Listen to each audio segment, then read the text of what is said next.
Hi hello నేను మీ రమ్యని. So day 9 complete అయ్యి day 10కి వచ్చేసాం అనమాట. ఏంటి ప్రొఫెషనల్ గ్రోత్ ఛాలెంజ్ అని చెప్పి మినీ బ్లాగ్స్ పెడుతున్నా అనుకున్నారా? నేనేం చెప్పానండి, డే బై డే ఏం జరుగుతుంది, నేనేం చేస్తున్నాను అనేది నేను పెడతా అన్నాను. ఓకేనా? ఈ 90 డేస్లో నా షాప్ కంప్లీట్ అవుతుందా లేదా అనేది నాకు నేనుగా పెట్టుకున్న ఛాలెంజ్ మాత్రమే అని చెప్పాను.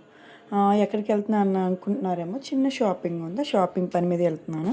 నెక్స్ట్ ఇదంతా కూడా సండే మార్కెట్ అనమాట. ఎవ్రీ సండే ఇలాగే పెడతారు. మొత్తం ప్రతి ఒక్క ఐటమ్స్ ఉంటాయి, సెకండ్స్ లేని ఐటమ్ అంటూ ఏమి ఉండదు.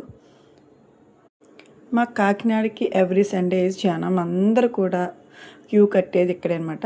ఇప్పుడు కాదు కానీ ఈవినింగ్ చాలా బాగుంటుంది. నేను మార్నింగ్ అరౌండ్ 11-11:30 అలా స్టార్ట్ అయ్యాను అనమాట. సో అక్కడ వర్క్ అయిపోగానే ఇంకా మా మావయ్య వాళ్ళ ఇంటికి వెళ్ళాను. అక్కడ వెయిట్ చేశాను అనమాట. అండ్ డే బై డే చాలా అప్డేట్స్ ఇస్తున్నాను, ఆఫర్స్ పెడుతున్నాను. ఎవరు మిస్ కాకుండా చూడండి.